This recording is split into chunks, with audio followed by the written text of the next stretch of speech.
Okay, welcome everybody. Thank you for attending this morning. We'll start the meeting. I'll start off with the housekeeping. Fire practice is not expected. If the alarm sounds, can all present leave the building as quickly as possible by way of the nearest exit. Designated assembly point is the public square in front of CAS, beyond the fountain, away from the civic office. If anybody has mobility issues, please wait in the refuge area at the top of the stairs where the emergency evacuation lift is located, and use the intercom situated to the left-hand side of the lift doors to call for assistance. No roll call will be undertaken. Thank you. Just like to make sure everybody has their mobile phone switched to silent. Thank you. The meeting will be audio-visually recorded and will be available to view on the Council's website and YouTube channel. And can I ask that everybody present, when you're speaking, make sure that your microphone's switched on so the audio is actually captured. Any members of the public entering the council chamber are accepting that their images will be retained and broadcast by the council. Okay, apologies for absence. Are there any apologies for absence? Sorry, Christine. Sorry, Councillor Kidd. Yes, we have apologies from Councillors Khan and Sarah Smith, Brianna Nelson and Rachel Leslie. Thank you. Thank you very much. And Sarah would have been attending in her capacity of cabinet member, so we'll rearrange that particular meeting. Are there any extent to which the public and press to be excluded? I don't think there are any issues. Has anybody got any declarations of interest? I will declare that I work for a disability organisation because there's a question later on about assessments, OT assessments, and I used to work for an independent living unit, so I'll just make that declaration. Just need to agree the minutes of the meeting from the 5th of February, the meeting's 5th of February and 28th of March. So can I agree, does anybody who's then accept them as a true record? Thank you very much. We don't have any members of the public present, so there are no statements.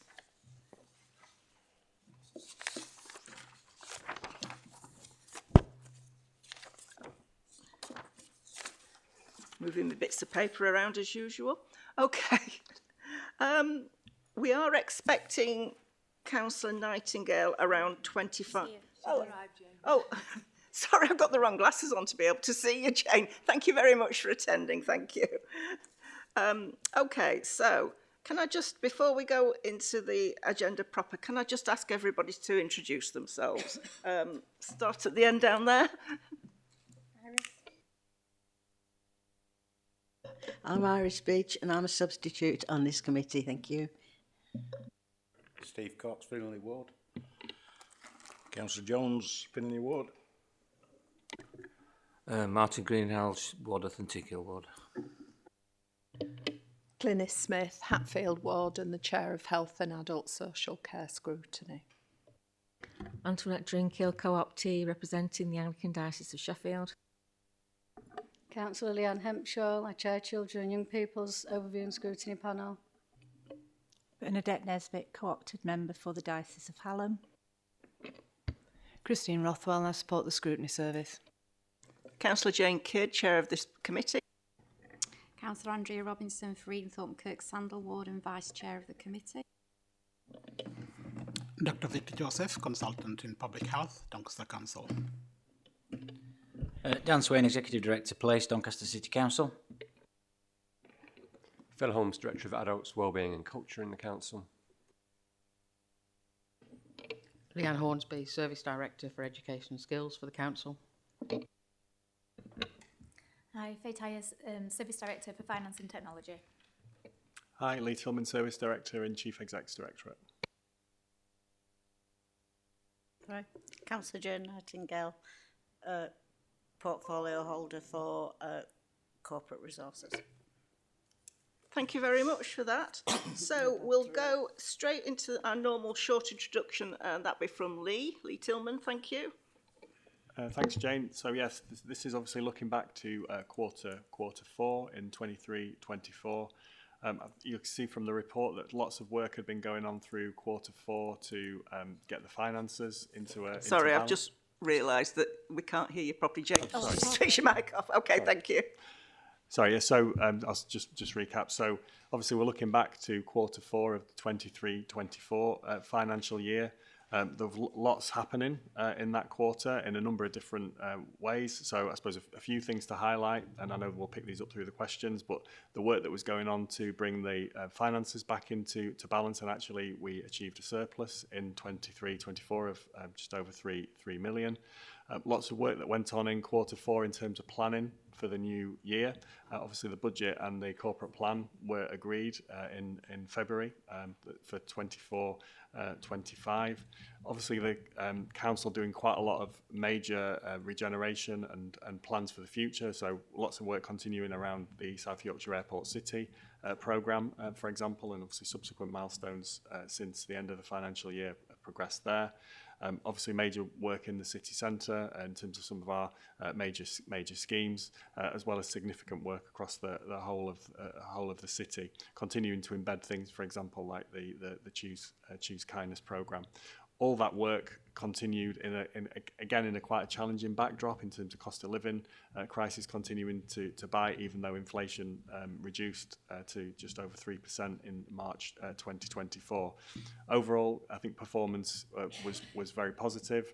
The significant majority of the performance measures were either on track and rated green. A small number, obviously, not the case, but council continuing to perform relatively well in a challenging context and making sure that the finances were balanced. That's not the case in all local authorities across the country, and I think it's always important to put our work into the context of what's happening in the sector as a whole. And if you take those challenging conditions, the budgetary challenges and constraints, and the performance, I think overall, if you take things in the round, it's actually very positive performance in what is a very challenging context. So I think that's just a bit of context in terms of where we find ourselves, Jane, if that's okay. Thank you very much for that. Just before we go into the questions, I'd just like to remind the panel that we're here to play an active part, and that doesn't necessarily mean you're actually asking questions. It also means listening. Be respectful and courteous, and make sure you go through the chair, although if there's a bit of flow, obviously, you know, I don't mind, you know, if you're digging deeper into areas with your questions, but I always have to prioritise, as you know, otherwise we would be here all day, so some questions do get skipped. So I just wanted to reiterate that right at the beginning. So we'll actually start with the first question, which is Councillor Jones. Thank you.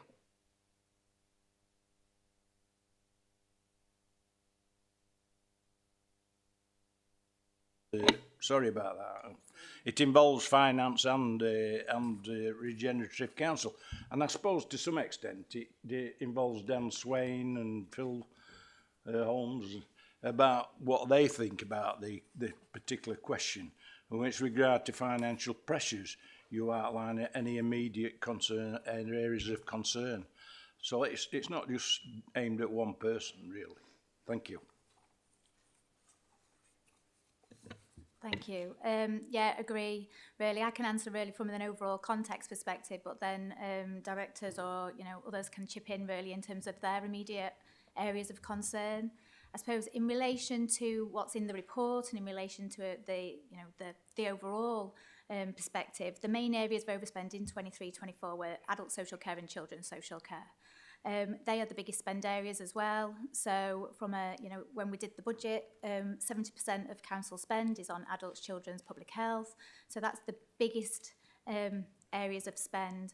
When we did the budget, the 24-25 budget, we did update all the forecasts based on we did update all the the budget figures based on the latest forecasts. So a lot of the 23-24 overspends were calculated, input into it. Obviously, we know it's the both extremely volatile areas, so we'll need to monitor that closely during 24-25. But they are in a kind of an ongoing sort of immediate area of concern due to the size of the budgets and the volatility. They've also got significant areas of savings to deliver in 24-25. Some carried over from 23-24, and it's maintaining and managing that growth in the demographics, in the demand that we need to kind of keep an eye on. So that's one of my immediate areas of concern. And like I say, others can feed in. I think the other area is a general area in terms of the savings delivery. So we've got substantial savings again to deliver in 24-25, 10.9 million of savings factored in there. Although we have built in mitigation, so when we talked about the budget, we've got contingency in there. If we don't deliver all in 24-25, it's still a significant challenge really in terms of managing that and delivering those savings. I think the other area is dedicated schools grant, and there's a specific paper on that because we know that is a significant overspend and a major area of pressure. So that's why we've got that dedicated report, and we've got the members' seminar planned as well in July. So we can go through that and ensure that everyone's kind of aware of the national context, aware of that change in policy, and then how that's impacting on the costs, and also actions that we're taking to kind of respond and reduce that where we can. So they're what I would kind of say are the immediate areas, really, if others want to add. Yes. Yeah, I can add something from an adult social care perspective. So the themes around adult social care, I think, are as reported in the quarterly kind of reports that you've been seeing all through the last financial year. So probably three main jobs for us to do, that some of which to some extent are in our gift. So the first is to help a greater number of people live in their own homes and not need to move into care homes. Doncaster, like other South Yorkshire councils, supports more people to move into care homes than, say, a comparable council in West Yorkshire would. So there's something about us working on that, helping more people stay at home. So one of the reasons for the overspending adult social care last year was we made a lot of progress on that in the latter half of the year, but we didn't quite catch up with what we would have needed to do in the first half of the year. So keeping on with that, we've done quite a lot to support people in crisis in the community. We need to do more now to work with the hospital, because a lot of people moving into care homes do so straight from hospital, which isn't a great outcome for them. No one goes into hospital thinking that they're simultaneously moving house, but that does happen quite a lot. The second is working with our provision for adults of working age, where the average costs that we're paying seem quite high compared to comparable councils. So needing to do some more with our care providers in that area and be a bit clearer around our negotiation.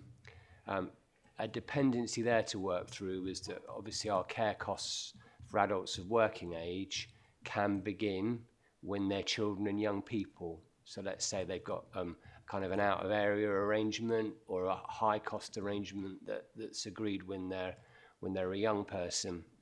There are sometimes some issues in inheriting that. And then the third area that we need to address, which I've kind of touched on already, is kind of joint working with our NHS. So one of the savings that we didn't make last year was the number of people who are, I use the word prescribed, to carers coming any one time, often 4 times a day. And they're often prescribed that, again, from a hospital basis, whereas better moving and handling, training and support means that actually most people can be supported with the right equipment and one carer coming in, which is less intrusive for them, means they get charged less, logistically more straightforward. So we need to stop people being discharged with this idea of a requirement that they need 2 carers 4 times a day. And actually it helps the hospital wards as well, because if they're supporting people with 1 nurse rather than 2 at any one time, it helps them as well. So a few things to do there, but some of it's about, there's often a narrative about the NHS needing adult social care to help it more. It's sometimes a bit of a two-way street, so the NHS could help adult social care more. So it's things for us to do, but a lot of it's in our gift with some difficult headwinds. Thank you very much for that. I think the questions a bit further down sort of expand a bit on where we're overspending, but I'll just go to Councillor Cox's question. Sorry, I didn't see you indicate. Can you just be... Yes, Alan, if you want to come back quickly. What concerns me after reading all the report, and thank you very much for the information, is the longer term forecast that you put in this report, which seems to suggest that not only have we got pressures on for next year, the year after and the year after that, and I'm interested in how the plan moves forward, because if we haven't got a plan, we're not going to actually say we're on a break-even issue, or are we going to say, yeah, we're going to be always overspent? And in my history, adult services in this council have always been overspent. I think this is the first year, Faye will confirm, this is the first year that we've been overspent since I've been here. So maybe there's a longer term history of being overspent. Faye will correct me if I'm wrong, but I'd probably factually dispute your last comment. And I don't think Faye would allow me to say we're planning to overspend every year. So when I talked about a difficult headwind, yeah, these are challenging areas, but I've laid out the three main challenges that we need to address in adult social care. There'll be others in other parts of the council, but there's no kind of sense that we're resigned to overspending at all. I suppose sorry, if I just come in myself, I suppose the difference is the fact the cost is going up. You mentioned 70% of the budget, so it might not technically be an overspend, but the amount of money we're spending is increasing. I think just to kind of, I suppose, link back to the budget that we set, in February we approved a balanced budget over the MTFS. There's a lot of risks and there's a lot of, volatility in that. There's a lot of assumptions, just linking to Phil's area into the social care reform. So there's some big figures and big assumptions in there because we haven't got all the information. As we've said, we've got a 1-year settlement. We've not got a lot of the information in terms of that future. However, based on the assumptions we fed in, we approved a balanced budget. It is an ongoing monitoring, ongoing process really. And like I said, what we will be doing over the summer is going back and almost like, right, so when we set the budget, it was mainly based on kind of Q3 projections. So now we've got the outturn, we've got more up-to-date information. So we'll be looking at when we've got kind of, month 2, quarter 1, what does that mean for what we set in terms of the budget? What does that mean? So we'll be reviewing that MTFS. It is a continuous, and I think, Councillor Kidd coming back, it's within that volatile context that we are continuing reviewing, going back and saying, well, this is what we thought then. What do we think now? What's the latest position on this? And we do pay, we do prioritise, specific budget heads. So when we're doing that review, there is an assumption, in some ways that the lower risk budgets, we continue to manage them, and we do pay probably more attention to like the children's social care, those high cost placements. So we are looking at that. Another key area for us, and we've talked about this as part of the budget, is the asset rationalisation. It's those significant savings. How are we getting on with them? What's the latest position? So that's what we'll be doing. We'll be reviewing that and we'll be coming back. So we did set the balanced budget. We are working on that basis. It's a continuous review, continuous, relook. Where are we at? What's the latest position? I think in terms of the adults' position, generally they are, when we look at our benchmarking, they are low spend in terms of the quartiles, and they have been they have been underspending in the past. But I know, like this year, in terms of those pressures. On the residential, we can have a look back, but generally when I think about the adults, it's more low spend generally. Thank you very much for that. I will move on to Councillor Cox now. Thank you, Chair. Could you expand further on the use of the underspend at page 141, for example, Edlington Leisure Facilities? And could you expand on how it came to be a public notice that were obviously as elected members, we found out through social media, the report hadn't gone to Cabinet yet, and yet we were led to believe it was agreed. And obviously we're here today as Scrutiny, the day after Cabinet, that it's been agreed, looking at the report. Something to me seems a bit wrong way round. Surely we should be going Scrutiny, Cabinet, public report. It just seems a bit backwards. Can you explain why, please? I can explain a little. I think probably just to kind of highlight that this isn't giving approval to progress with the Edlington Leisure Facility. This is kind of setting aside an initial sum of money based on the underspend, because we don't know the overall value yet. You know, we've still got to work on a business case. So this is about identifying some money if, you know, kind of in advance of, you know, maybe if it isn't then used for that, then we can redirect it. And I think we're expecting the designs back in the summer, and then we'll be reviewing the options and implications along with the key stakeholders, and then there will be a specific decision to progress. So this is about setting aside 1.5 million towards what, you know, that may, towards those costs, but it's not taking a decision to progress. Whether that helps. I suppose just to add to what Faye said, there was a decision in, I think it was when the capital programme was approved in February, that there will be some options appraisals carried out around what the future leisure facility would be. So this is about delivering on that commitment or that decision that was made to bring back some options. And as Faye said, they would come back through formal routes once that options appraisal's been developed. I think we're just seeking assurance that when there is going to be a decision on whether or not we build this facility, it will go on the forward plan, and we will therefore have notice of it. Okay, thank you. Sorry, quick one, come back. Thank you. It's the process, I think, as much more to a certain extent, because we're all here and we're all of whatever political ilk, and we're here, we all want the best for Doncaster, absolutely.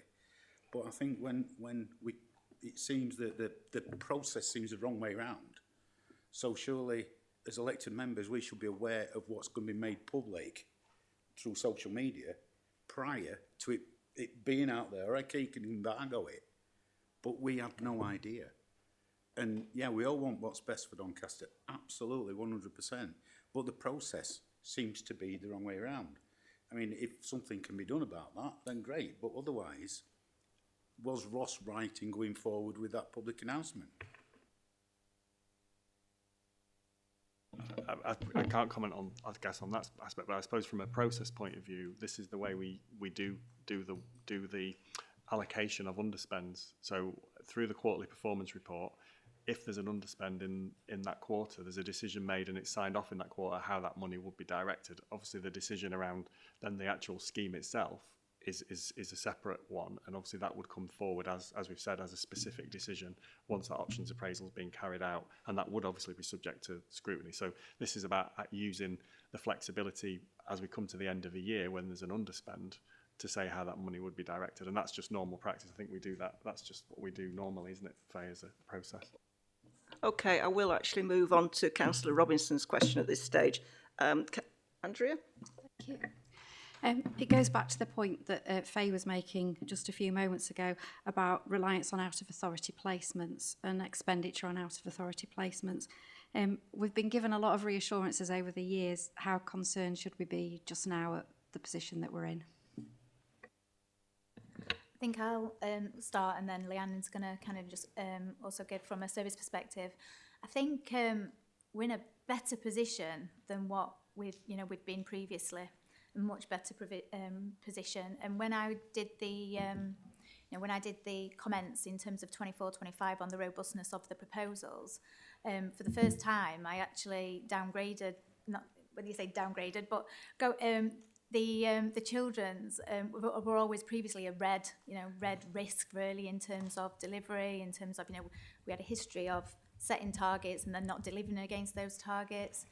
I actually kind of reduced it a little bit to amber, because I think we have seen a change in terms of delivering on those out-authority placements, and for the first time we actually ended the year one above the estimate, above the budget, which was quite good to see, if I am very good to see really in terms of managing that position. So at the beginning of the year it was above the budget, but it did decrease. So in terms of overall numbers, it was one above. Like I say, it is a volatile area, but you could see that change happening. I think the issue that remains, and partly why we need to do more, is the you know, the cost. The average cost is still significantly above what, you know, as significantly increased, significantly above what we kind of set in the budget. So in terms of numbers, I think, yeah, to end one above at the year end, it was a substantial achievement, but we do need to, it's still the cost.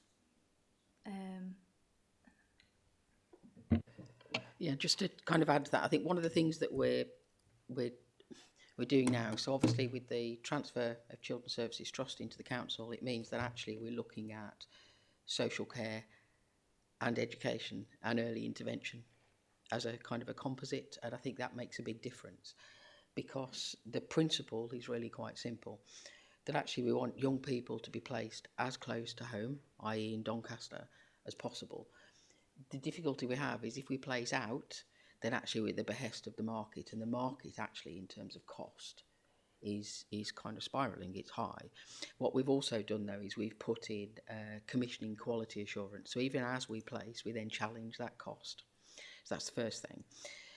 Because we can consider kind of education placements and social care placements at the same time, it means that we're also beginning to look at what we can do, a little bit like we've done with education provision really. What can we do in terms of direct provision in Doncaster? So, you know, a couple of the examples are the homes that we're opening and have opened in Doncaster. The stuff around actually the campaign around foster carers and so on, and actually the numbers on that. So all of those things kind of come together to kind of say actually if you bring that together then you've got a greater opportunity, and we are seeing actually an increase in young people being placed nearer to home. We are seeing a reduction in external. So we're just starting to see that come together a little bit more. I think that as we go forward, you'll see a little bit more of that. And the other thing that we've got is we've got something that we call a kind of a care ladder quality assurance process, which is where we literally look line by line. Individual children, actually, where we can place them. There will always be instances, unfortunately, where actually the specialist nature for those young people means that actually they may not be able to be placed immediately in Doncaster, but again, as close to home as possible and challenging that through a quality assurance process. I think it's fair to say as well there are significant savings moving forward, so there is that continuation really in terms of delivering that. So there is some significant savings for 24-25 to continue. Can I just ask Leah? Just bring Councillor Robinson in. In relation to what you said about in-house social care provision for children and young people, can we be assured that we have within the education sector within the city the capacity to meet that need? So if we're avoiding reliance on a specialist care placement because of severity of need, do we have the educational provision?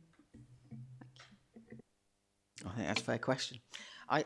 What we are doing is we are, to some extent, from an education provision perspective, we're coming a little bit from kind of behind historically. So actually, as part of the SEN transformation plan, for example, and strategy, we're actually growing and expanding our provision to cater for that. So examples of that are expansions at our special schools, expansions, you know, the introduction of the social, emotional, mental health kind of hubs, actually working with schools to directly provide support. So we've done a couple of things recently where in a few areas, so Stainforth is one example of where actually we've put in additional support to support young people earlier, which means that actually there is additional capacity being provided in schools. What that isn't is saying actually regardless of the complexity of need, you've just got to manage that. But I think it's about saying the right children in the right place,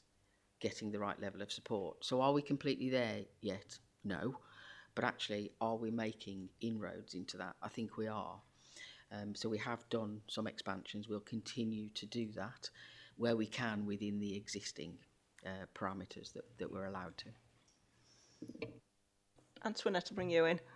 Hi. Yeah, it's good news to hear that you're providing more in authority places, and I accept that there might be some specialist places that are required because of the severity and the specialist nature of what it is required. You did talk about challenging cost and quality. So there's two questions here. Have you had any success in terms of challenging cost and quality? Because there's a spiralling cost, and also there's an increase in numbers of children accessing these places. Are we really not getting anywhere? Because whilst you're having more in local authority, you're also having more to place elsewhere as well. Okay, a couple of kind of dynamics to that question. So the first thing I would say is actually we are challenging. We have seen that. So an example would be that where we've had a provider approach us and ask for a 20% uplift, and then we land on 7%.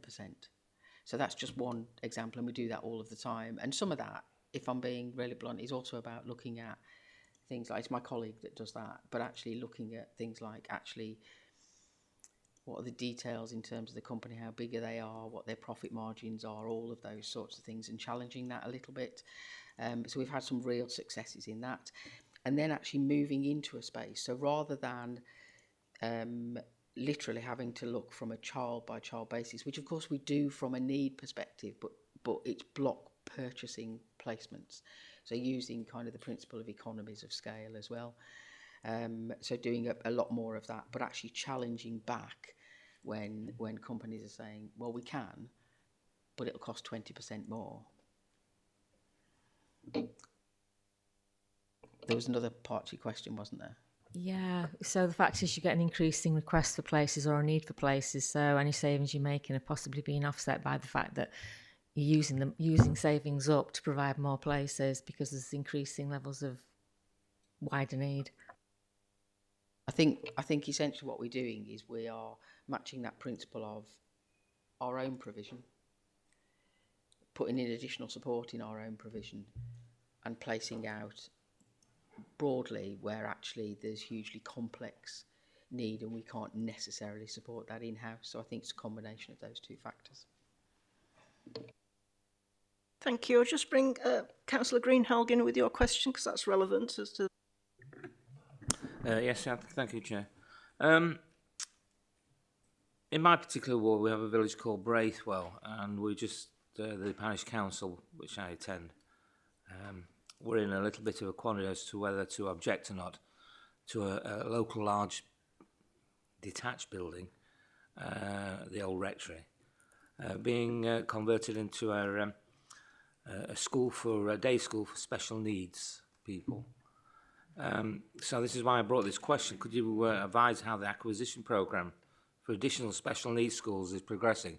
For the very reason that it's happened in a small village in Braithwell, their concerns were not necessarily with the change of use to special needs.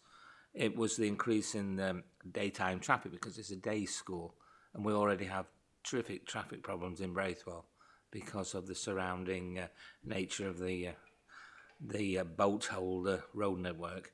So I just wondered, I know there's an expansion also in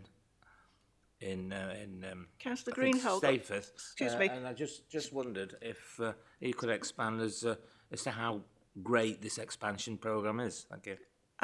We can't comment on a particular ward within this committee, but the general principle about how the acquisition of buildings is going. Thank you. Thank you. So as a sort of an extension really from the point made by Councillor Robinson, really, there's a couple of things that we are doing. So we've established 4 social, emotional, mental health hubs, and actually attach those to existing school provision. So the thing that you'll be aware of is, as a local authority, we can't establish independently education provision. We can't do that. We don't have the power to do that. But what we can do is work with existing providers to kind of expand. What we can also do as well, and there haven't been any recently, but if there are some, we'll certainly be in the market for that, is to bid for opportunities around free school funding and those sorts of things. So what have we done so far? We have supported the expansion of a number of our local special schools. So Stonehill's an example, Coppice is an example, Northridge is an example. So we've put expansions in there. And we've also set up the social emotional mental health hubs. And then where we can, we've supported mainstream schools in additional provision, not for complex needs, but actually for SEN support needs. So where we can, we're utilising our SEND capital budget to maximise opportunities to expand our existing suite. Of course, if there was an opportunity at some point in the future to fund additional schools, then of course we're going to kind of go for that. But at the moment, that's not an option. Okay, thank you very much for that. So we'll move on to the section for Councillor Jane Nightingale, and thank you very much for coming, Jane, and coming to answer our questions. And I'll start off on the back of the customer experience strategy being considered last year. Could you update the committee with regard to the following areas? And the first point is the impact of the changes made. Can you highlight successes and also how the experience has improved for those who are digitally included? Thank you. Thank you, Councillor Kidd. So in response to your question, the programme's been working closely with council tax, business rates and licensing teams to improve their customer model. And by redesigning the web pages that these teams use, it's improved their online customer offer. We've retired email addresses and introduced chatbots. And the benefits, obviously, to these services and licensing in particular, you know, has been quite significant. So, you know, we're trying now to apply this model across the council, ensuring that everything's accessibility and the requirement when improving our customer experience. It's essential that our services are usable for all. Some of our customers with disabilities don't wish to speak to a person and they prefer to use the access to the online services that we offer to find it easier for them. The programme's reduced the number of telephone numbers and email addresses advertised on the website. 96% of the web pages have been reviewed and 149 telephone numbers have been removed and 140 email addresses removed also. And for customers, this means that there's more consistent in the experience and less confusion about how to contact the service that they need. The programme is currently in the process of replacing the current customer relationship management system with a new system called Low Code Platform, which will also have an integrated call centre and additional functionality. So it is moving forward, and we are moving forward at a pace as well. Sorry, I've got a sore throat. It's all clogged up. But it is, the experience is getting better. And we did take to pre-exec yesterday, you know, an update of the strategy. So that is coming forward. Steve, yeah. Thanks, Jane, and thanks for that reassurance that it's getting better. I think you know that I played an active part in what we're going off with licensing, and I'm chuffed to bits that something's happening. My phone rings a lot less now, thank you. But do you think that we moved, obviously COVID were a pressure and a need for obviously keeping services rolling. Do you think it was maybe just a bit too quick for residents to keep up with that movement, and that maybe some of the information that was sent out, let's say to different taxi companies, for example, and how to contact the authority could have been a lot better? We can't go back and change it, obviously, but it is being addressed now. But do you think that would have been a better way? Thank you. Thank you.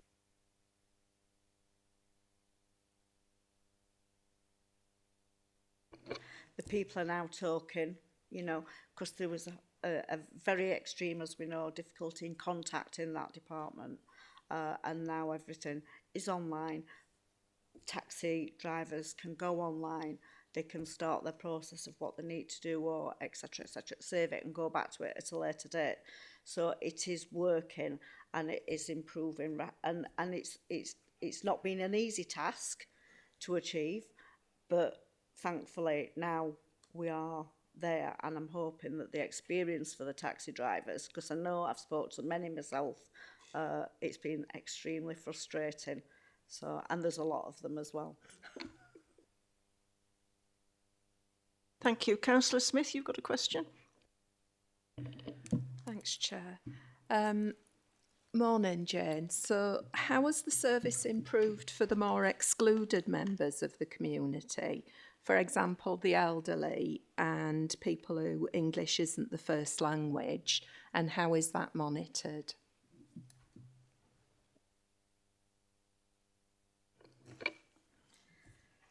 Is it on? So, morning, Glynis. The vision of the customer experience strategy, it's always to provide the best customer experience.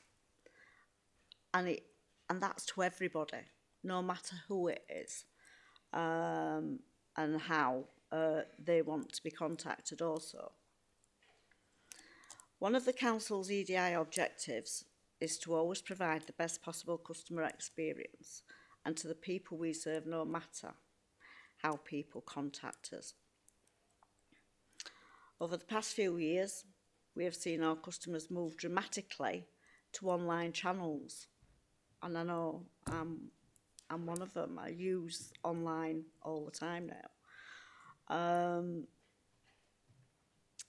And the digital interactions are overtaking the telephone calls now, and face-to-face contacts. But we need to continue to meet customer expectation. Alongside this, we also need to develop and improve our traditional channels for those who require and prefer them.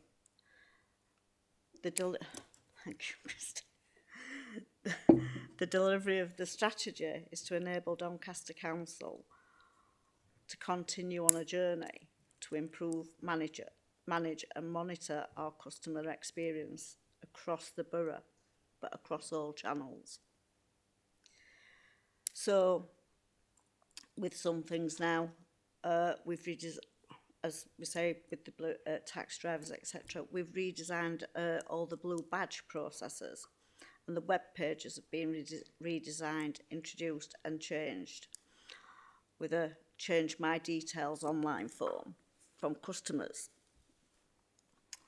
Can upload them and their documents and customers can take photographs.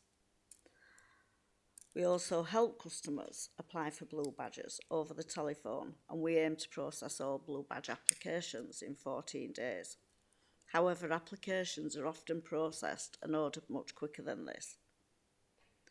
And the customer services now have introduced an accessibility telephone line to help customers with the additional needs to access council services more easily. It currently is receiving approximately 150 calls a week. We also have an interpretation and translation services available for the telephone and face-to-face.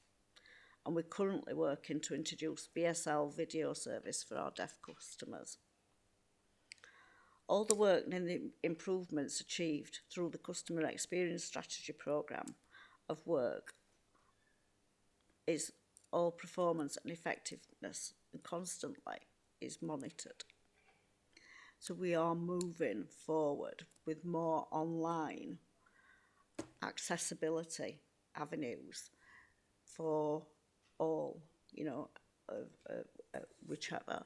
And it is working. It is working. We're getting more and more people accessing services and forms than the contact now in the one-stop shop customer services area is now dropping on a face-to-face basis, and so therefore leaves more time to deal with the complex issues that we do get coming into that area. But it's always there if anybody needs the help. Thank you, Christine, for my water. think there's some really good improvements, and I can see how online would support people who can't access online facilities. You know, that would give them an easier access to the one-stop. I wonder if any of our information that's put out there, particularly for our confused elderly, for people with dementia, for individuals with a learning disability, do we put any information out in Easy Read?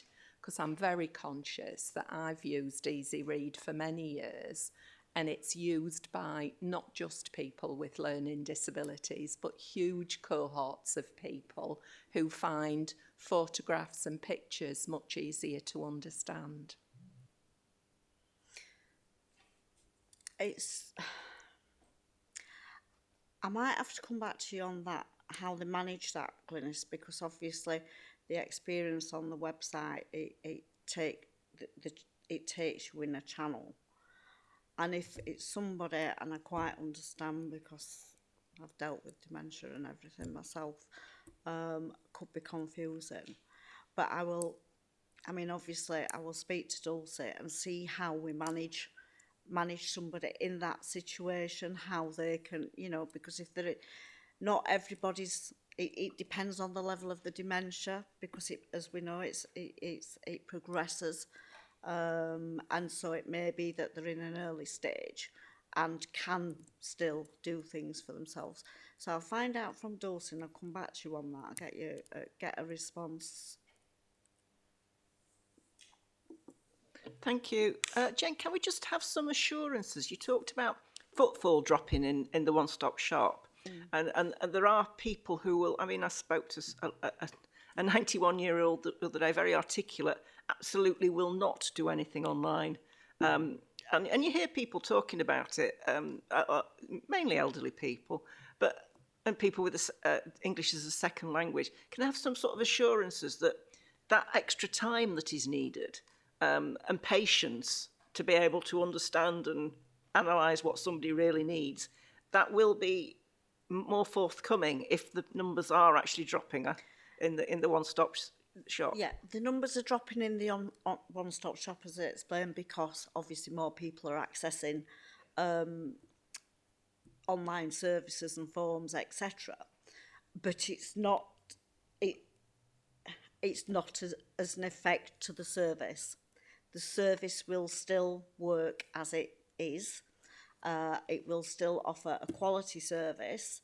It just means that because people are accessing online more and coming less into the one-stop shop, the people that do come into the one-stop shop, God, it's a mouthful that. They obviously the customer services, people they've got more time, to spend with people that's got something more complex in what they wish to discuss. So if you come in and because when it's very busy, and I'm saying the numbers have dropped, they've not dropped drastically, but they've dropped, right? When you come in, your waiting time can be quite substantial. So the more people that do things online that are able and it meets their needs, then the people that can't, or they need to discuss something that's more complex, that service operator, customer service agent has got more time to spend with that person to discuss what they have as an issue. So it's sort of like it's freeing up, it's not reducing.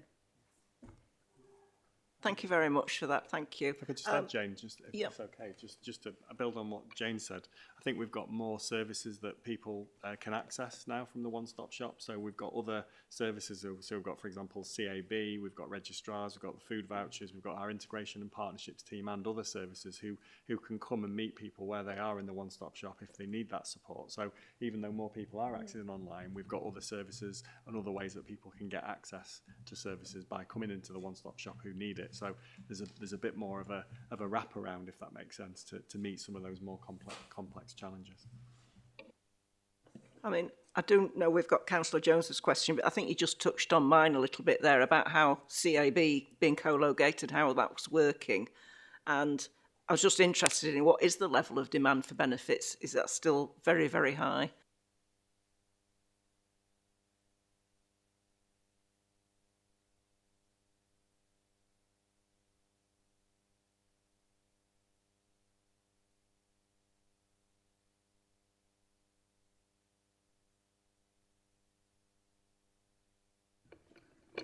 Council tax benefits, etc. We're getting more telephone calls now for those, Jane. And I have got it somewhere in my notes. But there's a 36% reduction in the backlog that we had as well. You know, we do get a lot of people coming in to access CAB, and we can refer, and also people that come into the one-stop shop regarding they've got an issue with the benefits and everything. CAB's on hand there, and we can refer them straight to CAB from one desk to the next, if you understand what I mean. You know, where they can help them. I've got some stats as well, if that's there helpful. Are some stats for it, Lee. Yeah, we've got 80. We have on average about 82 customers a week coming in for CAB into the one-stop shop. And no surprise really, but the main things that people come in for, obviously benefits, debt advice and energy advice. And obviously we're increasing the capacity all the time, supporting the CAB to do more, not just in the one-stop shop, but we've supported them also to get out into communities in targeted areas to provide different advice and support. And there's some really good innovative work that's going on. So for example, in the north of Doncaster with the GP primary care networks, there's been CAB officers who've been in doctors' surgeries. And there was just as one example, a pilot in 3 months for a very, very small investment. I think it brought over £250,000 to £300,000 worth of extra resources and income in unclaimed benefits that people are entitled to into that very small area for quite a small amount of investment. So I think it is about the one-stop shop here and having CAB, which is great, but also the work that we increasingly do with CAB across the whole of the city. They do some fantastic work. I don't think, Lee, that with having CAB in the one-stop shop, it's making it more accessible to the customers, but to the general public, to what it used to be. You know, it's there and it's in one space, if you understand what I mean. You know, they can come in and find out they've got a problem, and then obviously go also see CAB as well. Something fair, and I'll bring Councillor Cox in. Yeah, thank you, Chair. I was just going to give some context in terms of when we set the budget. We included that the proportion of people claiming out-of-work benefits has remained at or above 8,600 claimants in the last year, which equates to 4.5% of the working age population, just in terms of, you know, that overall context in terms of how many people are kind of claiming the out-of-work benefits. And we do remain the highest in South Yorkshire, so that's just some overall context that's based on November 23, so I think it's an annual. Thank you. Councillor Cox, you wanted a question? Thanks, Chair. It's regarding the community hubs, you know, the family hubs. And as Lee just said about the trial that's in north of Doncaster, and there's a family hub there and it's absolutely bang on. We've seen it, it's great. Do Citizens Advice Bureaus sit in there as well? Are we not potentially doubling up with being in doctors' surgeries? So maybe Leanne can answer the one about family hubs, but in terms of the doctor's surgeries, I think it's just another point of access. So it was about trialling something else. So as we all know, the demand on primary care is significant, and it's another example of social prescribing, isn't it? It's another example of another way of helping people to access services that might come in, because we know from what the GPs are telling us and the PCNs that the questions they're asked are not always about I'm ill or how can you help me with X or Y. It's other broader problems. So being able to signpost very quickly and easily to some support in the place is fundamental. We obviously are working collectively to try and make sure as much as we can is accessible from the assets that we have in communities, to make sure that we've got as much of a joined up offer as we can in particular places. And I think there's more opportunities to do like we've done in the north, to try more of those kind of experiments and see what works, because there's a real appetite, I think, from partners to do that. And when you've got that evidence, that says, well, for this investment, and I can't remember what it is, but it was very, very small investment that brings that extra resource and that financial resilience into a community. It's absolutely what we should be doing more of. I think this is a really important subject, but I think we'll be going further into it through looking at localities. So seeing as Jane's here at the moment, I'll just bring Alan in for the last question. Thank you.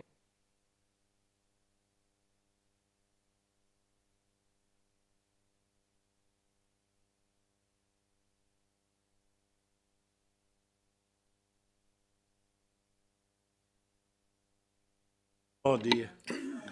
Could you tell us more about the new sickness absent management system and the availability of councillors to access the information?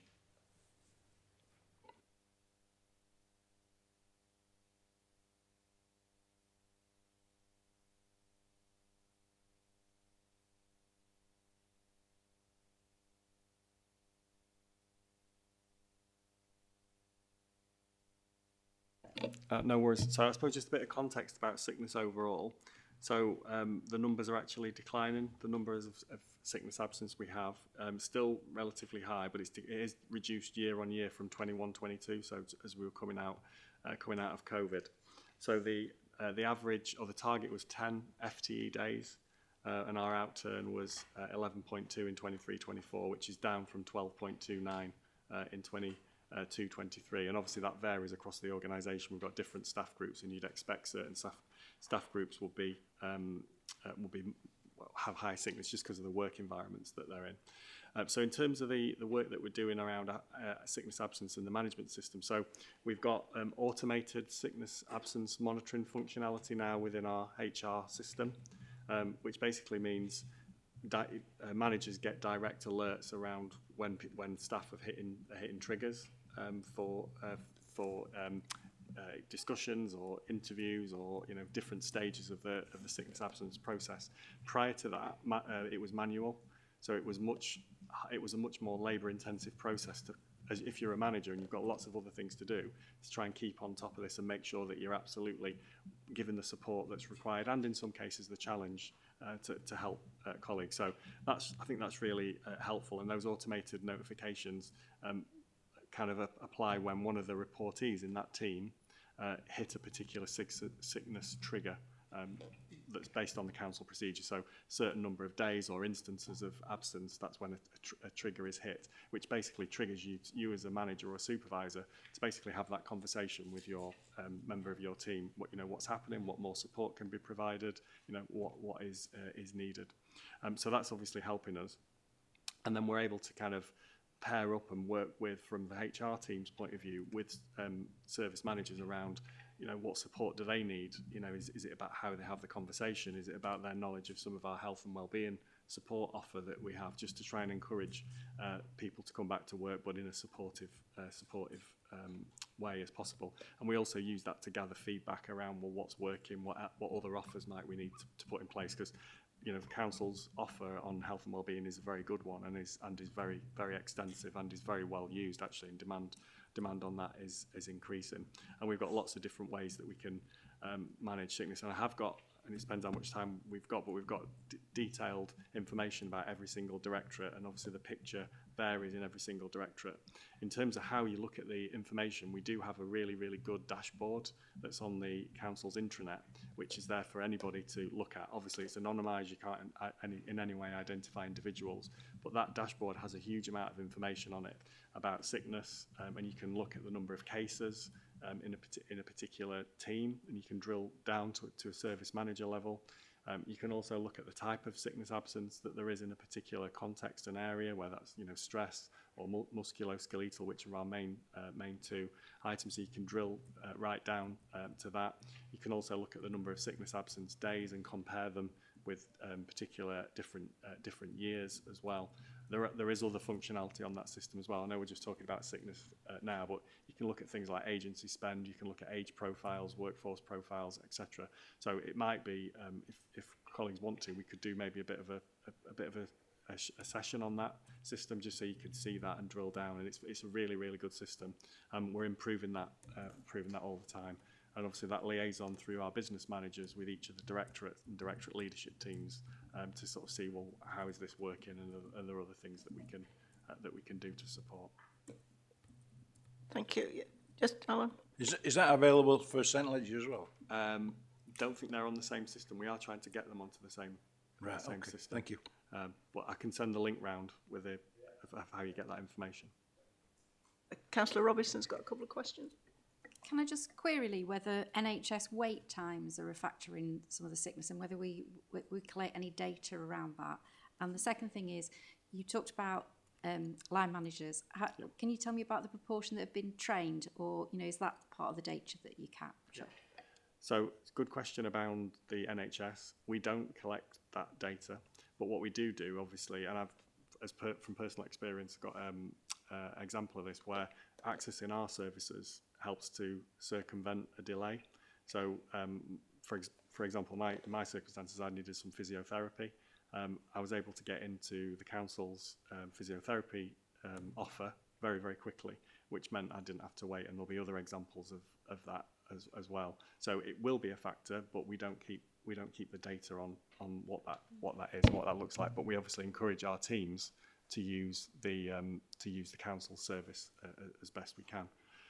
So in terms of support, yes, we do have that data. So all our training, and this is part of our kind of offer of training for all directorates and managers, and we do keep track of that. And you'll see in the report, we report the take-up of mandatory training, and the sickness absence managing attendance is part of that training. And then we do work with each DLT in terms of if there's particular hotspots or particular pockets where more work or more support is needed, so everyone's got visibility of the data.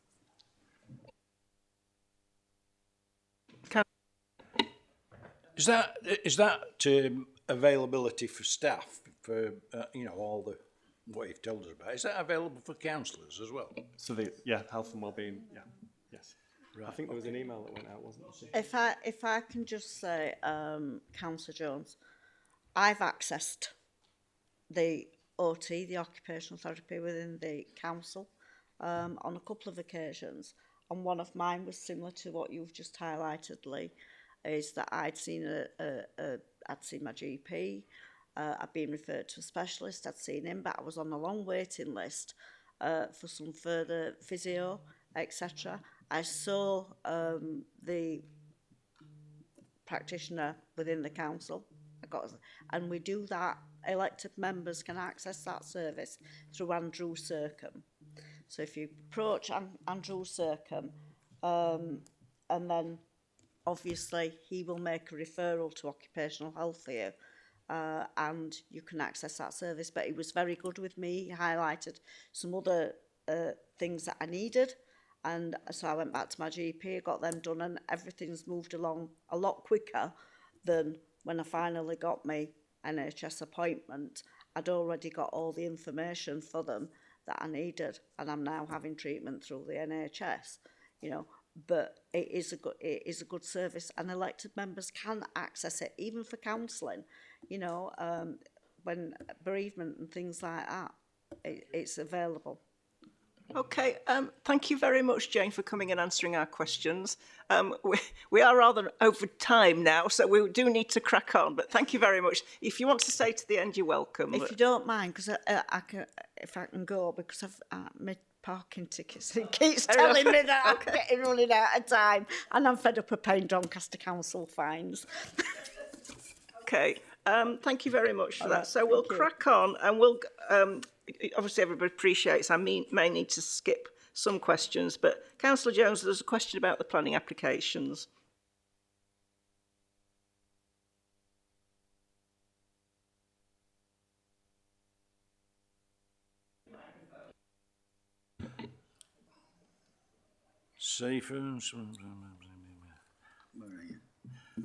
There. Right. Okay, sorry about that. Planning applications, how are the agreed extensions of time monitored? They're monitored by a system called Power BI, which is a live real-time system which tracks the application. And what that will do is provide target dates and flags at key points for the officer And of course, obviously, the developer who submitted the application will be very keen on tracking the dates within an extension of time. That also links to the Pentana system, which is how you get that data within the report, which is within paragraph 34, about the number of applications determined within the target, and then how the extensions of time would impact on that. Just a bit of context on extensions of time. They're not used as a way to circumvent the performance system, because you'll see that there's a target locally of 94% determined in time, an actual achievement of 92.5%, and then that's above a national target of 60%. What they do enable us to do, because they're quite a useful planning tool, is to kind of guide and steer the development process and get better quality development, rather than to try and cram it in to a determination process on majors, which can on occasion lead to development not being as well managed, some of the challenge not being as strong as we would like. And also there's obviously, as you know, there's the risk of appeal for non-determination within 13, and then if you get to non-determination on appeal, you've lost an element of influence and control at that stage. What is interesting, and we were talking earlier about the impact on resources and risk. You know, one of the issues with planning is if you're not seen to be an authority that can determine or works with developers, you can lose major applications and you can lose major development. And with major applications comes quite a big fee. And it's been quite a difficult process in some respects in terms of planning, particularly just getting the balance in relation to the resources, right? And also we do have the ongoing challenge of some of those technical specialisms and recruiting and retaining people. But it's a live system, it's an IT system, it's tracked, and it provides relevant flags at relevant points in time. Any further questions? Thank you. Thank you for that. We'll move on to Councillor Beech's question. Thank you. Thank you. What plans do you have for increasing investment into Doncaster, and what are the barriers? Thank you. Thank you, Councillor Beech. So, investment achieves to meet the set target. So recorded investment for 23-24 was 235 million.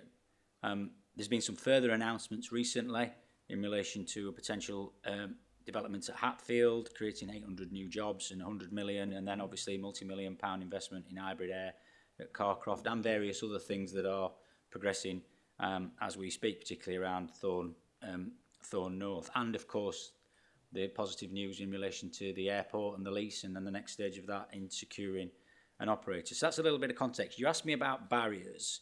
One of the challenges that we've had is a lack of available type of stock, so particularly around some of the industrial stock, but that's getting better now, going back to what I said about some of the developments that are coming through and progressing to that stage of being available.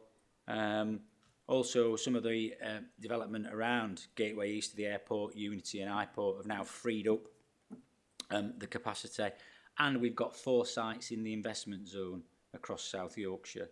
So that includes the airport, it includes Thorn North, it includes the Unity site at Hatfield, and it also includes a number of sites which we call a town centre cluster, which includes waterfront and various others within there around Marshgate, etc. So there's quite a lot that we're doing to address those barriers. One of the problems that we've also faced in terms of the barriers, and it's been really helpful to have some of the funding that's come from central government, but it's also meant that we've had to manage varying different streams of funding at different times with different elements of return. And obviously we've got some future funding that's becoming available, but we've got a general election shortly. So I think we'll have to see what the outcome of that is in relation to some of the future funding that's being proposed currently with the current administration. So, and quite a lot in the pipeline. I think there'll be quite a lot of significant changes over the next 3 to 5 years, and I think we'll be able to really demonstrate at that point that we planned well for attracting and securing investment and growing.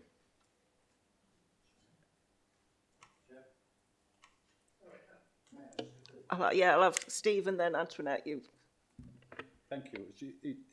Thank you for that, Dan. It's regarding obviously investment, levelling up funding for waterfront that you just mentioned. Are you happy that Simca is not going to pull some of that funding back? given that the application is for, obviously, landscaping, and the ultimate goal in master plan is to have employment and units and all sorts on there, that doesn't meet the original application. And then when you look at some of the stuff within that application form, it says if it's not obviously what the application is, they will want some funding back if that land makes a profit. Are you happy that everything's all right with that and it's not going to be requested back?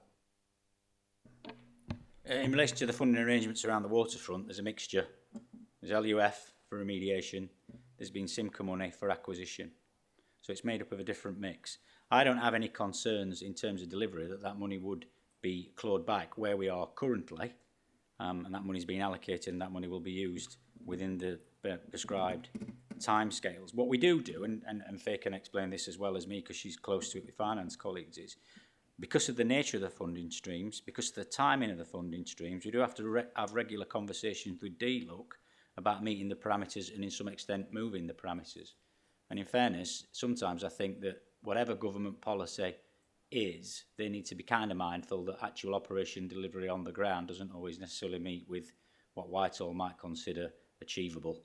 And that's been really helpful. We've had lots of flexibility where we've been able to shift and move things around and change some of the dates. But I'm confident the waterfront is moving to that stage. And just to be clear on the waterfront, some of that money that's needed for the greening of it is the temporary arrangement whilst the site is marketed and becomes available for further development. Antoinette? Hi, just a quick question on in terms of attracting investors in and companies bringing work, well, jobs to the area. Has it actually increased the amount of housing within the area? Because that will increase council tax receipts, won't it? It has, and it's a very good point, because if you look at the local plan process does link housing to business growth, although it's slightly changed over years because there became an element of affordability. Our requirements on a local plan would be around 500, but we're actually got a target of 920, so we are getting housing growth. The real challenge that you want is decent jobs and decent housing. I think that's what you want, and that's one of the challenges that we've got to address. Because where you're traditionally logistic based, are you getting the higher quality jobs, and can those people afford the higher quality housing? But it's fair to say we are certainly good in terms of housing delivery, and at the moment we're doing well on attracting investment. And I think the other piece is what I've found in my exposure and dealings with large scale investors and small scale investors. Traditionally, what they're interested in, what you can do to facilitate their endeavours. And I think sometimes local authorities need to think about the level of risk it's prepared to take and its intervention, because sometimes the market might not do it itself. And actually government have cottoned onto that, because government have said, well, actually levelling up is there to level up because actually the market won't do it itself. So interesting times ahead, I think. Thank you very much for that. Leanne, do you want to ask your question? Maybe this is an area we want to go into more detail later on, but you've got to ask the question. Yeah, thank you. Morning. What stage is the AI manifesto at, please?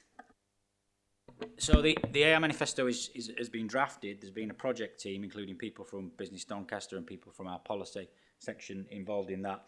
And just to set it in context, the AI manifesto is about us having a driver or a catalyst for bringing that type of industry in a particular place to Doncaster.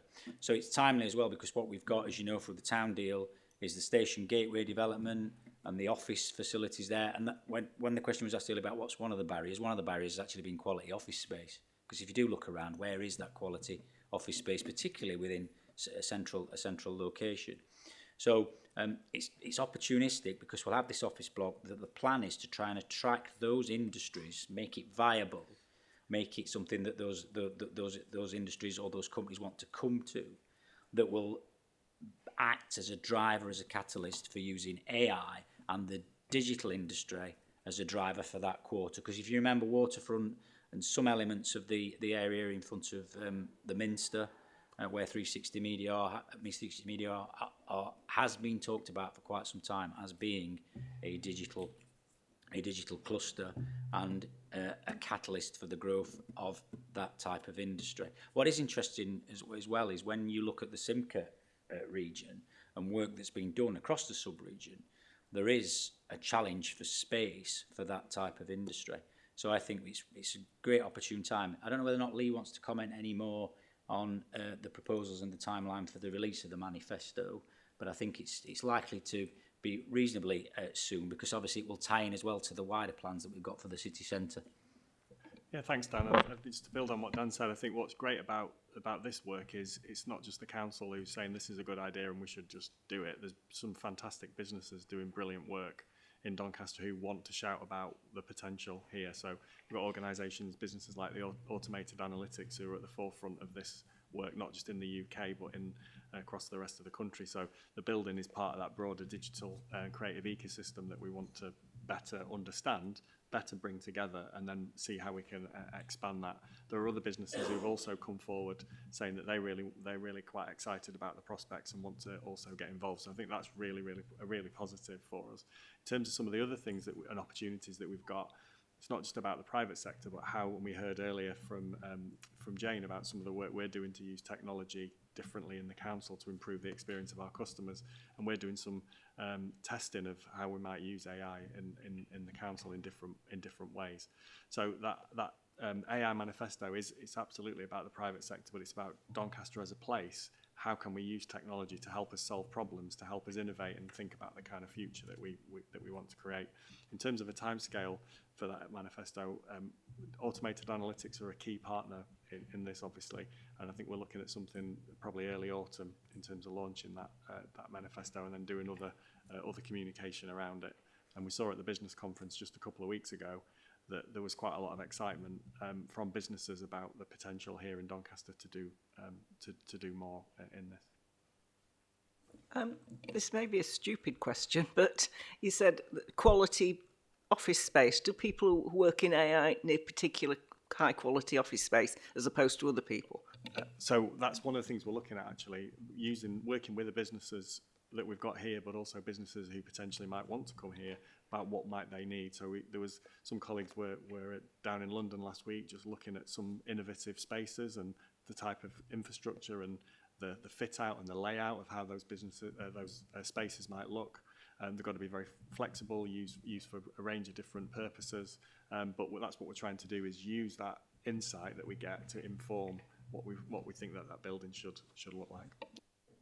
Sorry, Faye, you got some. Sorry, Faye, you wanted to. I was just going to add from a kind of an internal technology perspective in terms of, as Lee's explained, we are looking at a number of initial projects.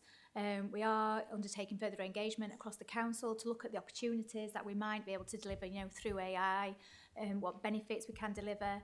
I think it's fair to say, in terms of our policies, in terms of using AI and how you use that information to inform decisions, we're still at quite an early stage in terms of that, because obviously we need to kind of work through the implications. And so in terms of that policy, in terms of how we use the AI data and information to inform decisions, we've still got work to do in that area. So just in terms of that, we're on a journey.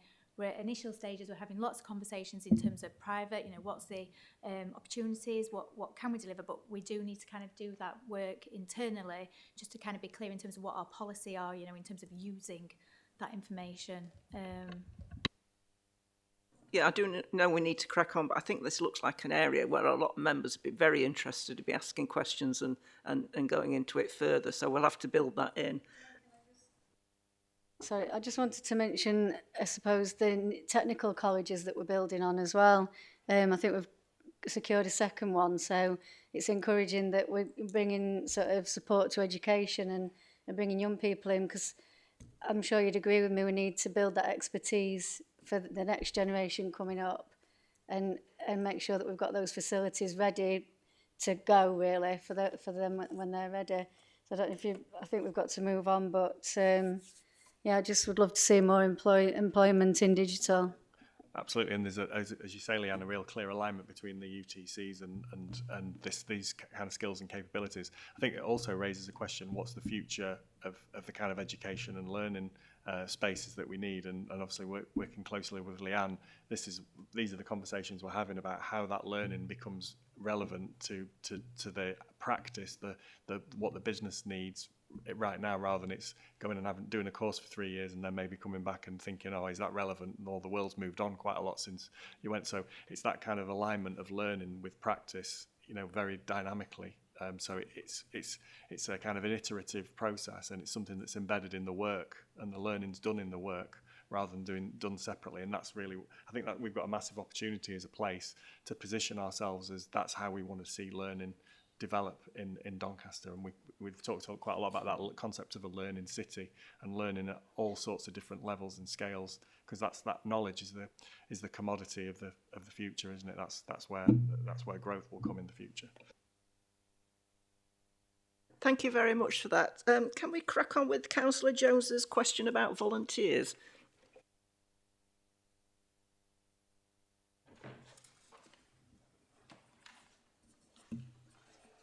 What are the barriers for recruiting volunteers, and do we have a central service in place for potential volunteers to go?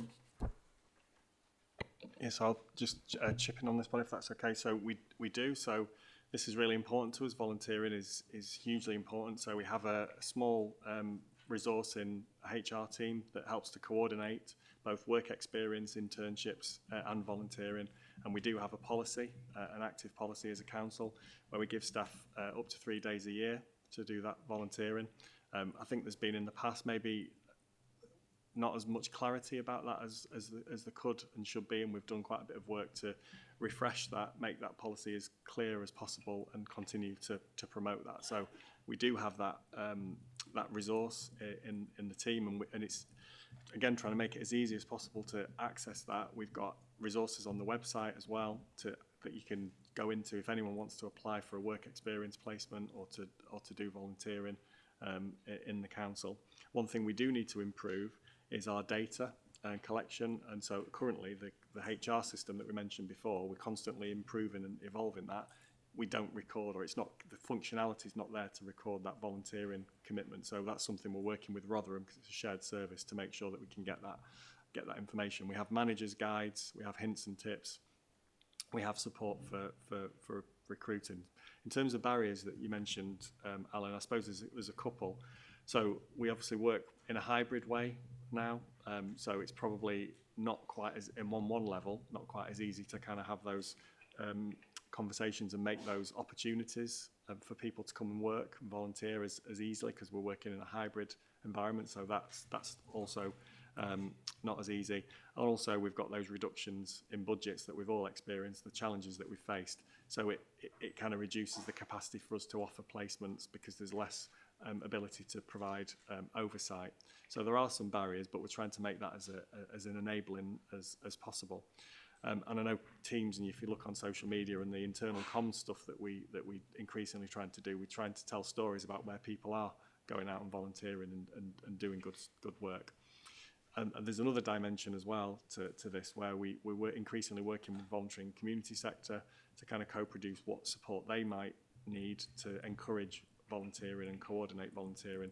So colleagues in public health in the Well Doncaster team have been working with the VCF sector to understand what they need, and volunteering comes up as a key factor. So one of the things that the team have been doing is, how can we better support, or how can we support the sector to get more volunteers and coordinate that support from volunteers and link it to organisations who can benefit from that.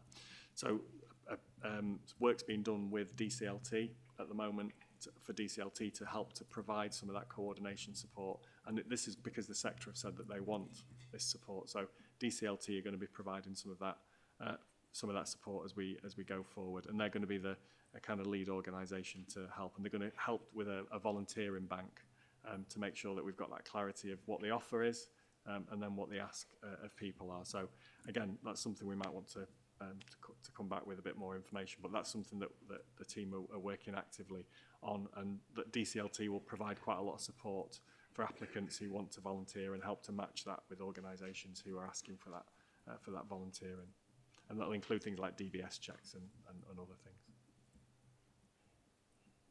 I think it'd actually be quite good if we were able to, I think, Rose, this in the past, we actually measured the number of volunteers and actually monitored that as per population or whatever, so that it's actually a performance indicator that more people are volunteering, because there are benefits, a sort of multitude benefits both to organisations and to the volunteers themselves. So if we were actually monitoring improvements, I think that'd be helpful. Yeah, I totally agree, Jane, and I think with, for example, what I just described about DCLT, we will be able to get that data. And I think if we've also got, and we haven't got it at the moment, but we can understand what volunteering we've got that we're doing as a council and where that is and which teams are supporting that, as well as who have we got coming in to work with us as well. I think there's a number of different dimensions to that, and I think it's a really good point, and we will definitely do that. Thank you. I'll just move on to the next section. Councillor Smith, if you'd like to prioritise your questions, please. Thank you. Thank you, Chair. Phil, I'm very conscious of what you said earlier about people not going home from hospital. And, you know, I clearly have some experience in this. And when individuals, vulnerable adults, live in supported living, it's not quite as straightforward as it is for other individuals. It's much easier when they're going back to their own home. Some of the housing stock that's in use currently for individuals in supported living isn't suitable for an ageing population. And what are the long-term plans really for that cohort? Thanks, Councillor Smith. I'd probably try and avoid and discourage the use of the term vulnerable adults, I guess, because I think all of us in this room are vulnerable in some situations and have strengths in others. So we try to get our staff to move away from that terminology, because otherwise they get into seeing people as distant from them rather than getting alongside them. But nevertheless, I think it's a good question around our supported living. I think a lot of our stock is quite diverse. So we've got apartments, bungalows, houses, single to 5-bedroom occupancy. Got kind of houses that are relatively ordinary, actually, on Doncaster streets, kind of larger bungalows, and then more mixed accommodation, kind of arranged in clusters. So I think quite a lot of our accommodation is able to meet the future needs of people and can be adapted. But there is some that can't. So I probably would want to say that it's not all of our supported living provision that isn't, can't be updated. Some, I'd agree with you, quite a lot though is fine.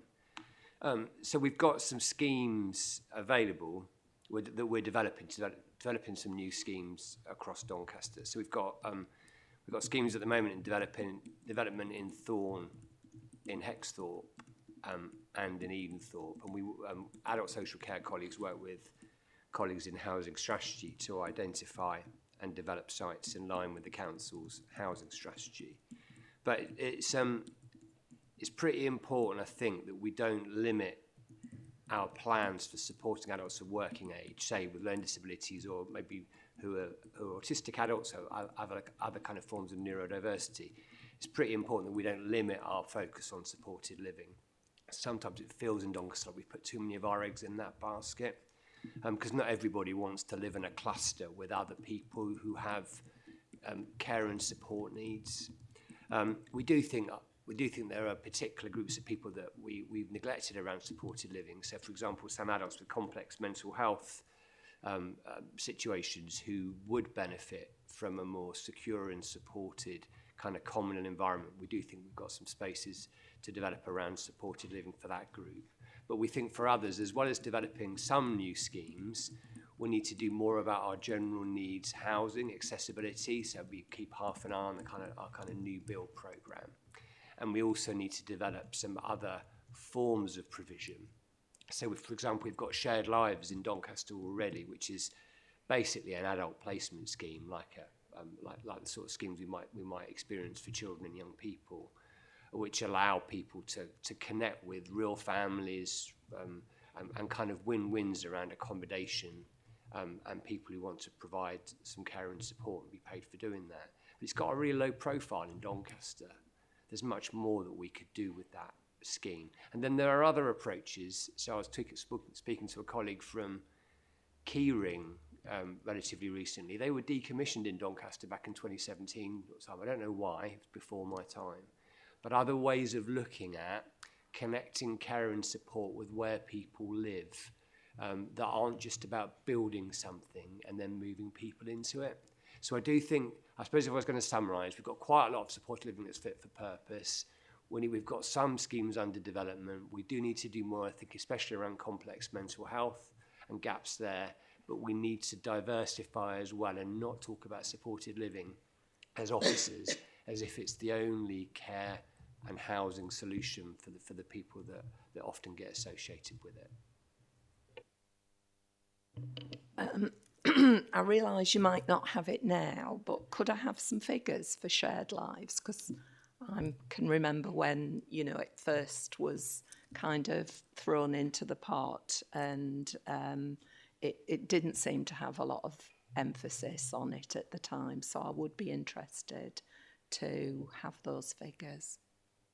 Yeah, I'll definitely provide some figures. There was recently some funding secured on a South Yorkshire basis to do some more work with Shared Lives. So that should be helpful because it brings us closer together with Barnsley, Rotherham and Sheffield colleagues. But yeah, figures would be great, and more focus on it would be great as well, because it's a really uninstitutional, homely approach to connect Doncaster people, really. Some people who might feel that it's almost like a fostering arrangement, as I've said, which works so well for people if we give it the right kind of support, and we don't talk about it enough. Thank you. Do you want to ask the next question, Councillor Smith?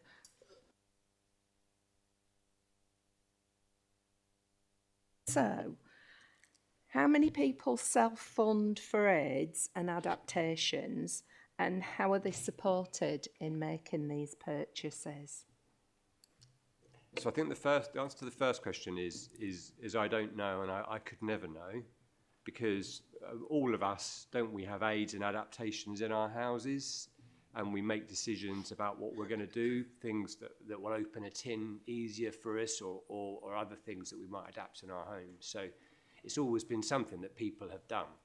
But I think the spirit of the question is, what overview should the council provide for people who might otherwise not know what to do, or kind of go down an unhelpful route, or find themselves a bit isolated in terms of having the right information and advice. So what we've done over the last year is built a model called Ask Sarah. So it's ASKSARA. It's on our website. What it allows people to do is kind of think about which sort of area of their life they want to talk about, they want to think about. Maybe it's something about their bathroom or their kitchen or their sleeping arrangements or other things. And then go through some fairly simple questions about themselves and their environment, and then get clear and tailored advice off the back of that around ways to help with daily living activities, ways to stay independent and safe in their home. And then they'll also get off the back of that an impartial list of products and equipment that's kind of specific to their needs, and then and information about where to get them from. Because quite a lot of people don't want to be dragged through council assessment processes to do something that if they just had the right advice and information, they could sort themselves. So Ask Sarah is an impartial way that we can unite some of those people with support. Doesn't mean that we don't have a job to do ourselves with our wider kind of occupational therapy support and the wider advice that our social work staff might provide to people. But it just gives you somewhere to go where you think, I don't need all that bureaucracy, I don't need the big conversations, I just want a simple way to understand maybe things I've not thought of yet, or maybe things I have started to think about, but I want to get some solutions and then get on with organising them. Thank you for that. We'll move on to Antoinette's question. Thank you. So, what are the projected numbers? What's the projected number increases in the unaccompanied asylum-seeking children for 24-25? Because obviously it does create additional cost pressures, and has this been adequately budgeted for?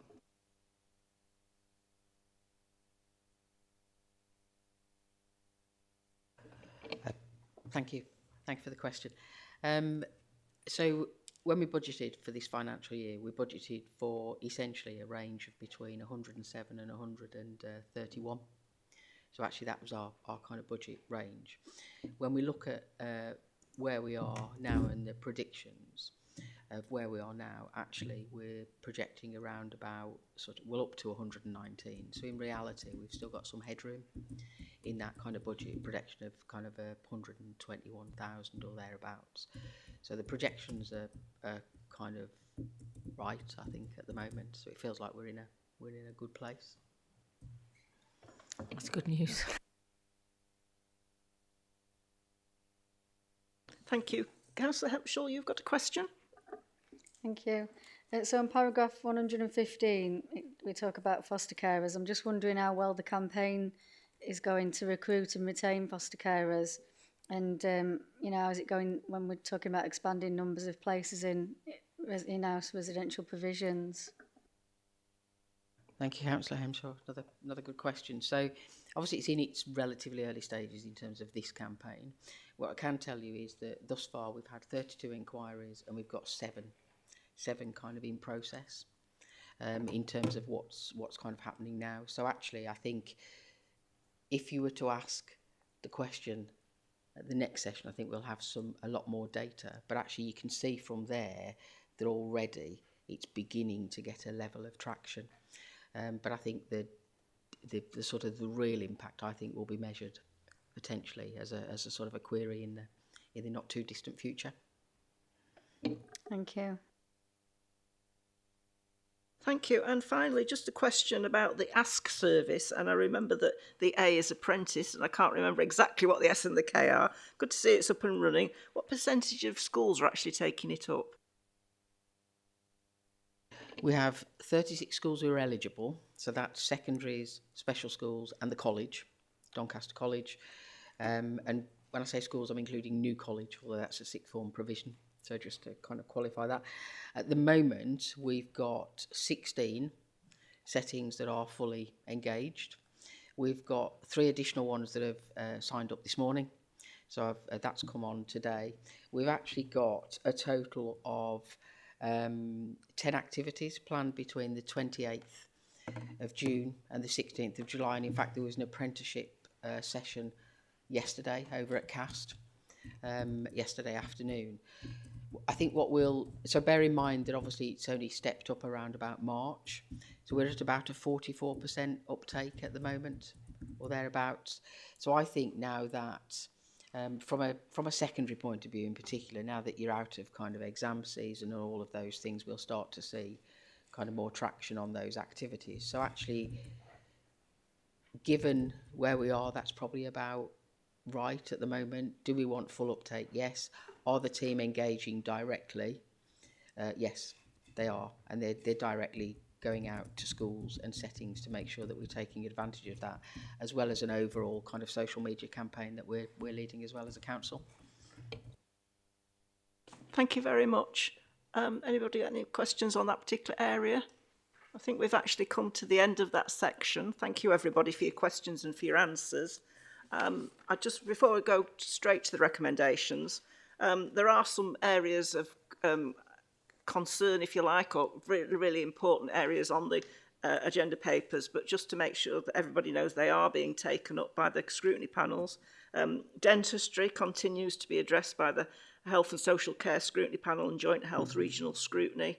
Elective home education, we've got a position where the numbers are increasing, and the Children and Young People Panel is adding it to its work plan, and this is going to be addressed this year. And we've actually mentioned DCLT and some of the information with the report. I just wondered, is it possible for a representative from DCLT to be able to attend one of these meetings and take questions from members? That's brilliant. Thank you very much. So the recommendations are page 25, paragraph 10, that we're asked to note and comment on the Q4 performance and financial information. So is everybody in agreement with that? Could I ask if something relating to the order of service, if you like, could be looked at, so that it comes to either to us before Cabinet as a report? I think that's something that we need to discuss. I know what you're saying, and we have talked about this in the past, but yeah, I think we'll discuss that out of the meeting, but yeah, we'll talk to you about it. Okay. So is everybody in agreement with noting the report? Thank you. In that case, I want to welcome Chris Margrave from St Ledger Homes. Welcome, and it's very nice to have you here for this first meeting that you're attending. So we'll move on to the questions for St Ledger.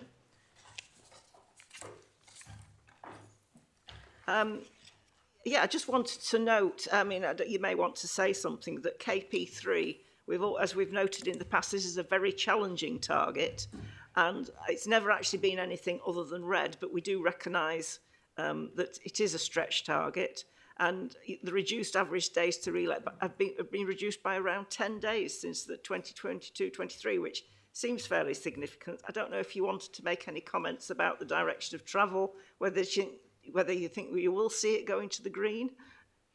Yeah, it is a challenging target, and I think we've recognised that. I think the sustained approach that we've had is really hinged on a number of things. So we implemented service improvements through our excellence programme, in essence that co-located teams.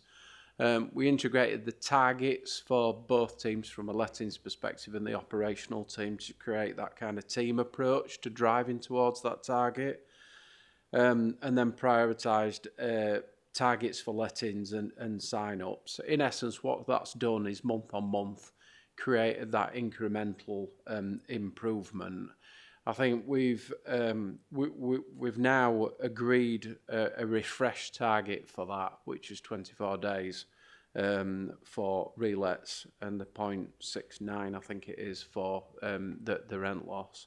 I personally feel as though that's still very challenging, but I think it's achievable. And the current figures that we've got put places fairly and squarely in amber on that. So I think the processes that we've put in place, the re-engineering that we've done, will just drive us towards that. I think for complete transparency, I think it's fair to mention also we have had a reduction in voids coming through the system. So I don't want us to think that it is just the re-engineering that's done that. And we're seeing that continue. So a gradual reduction in voids that are coming through.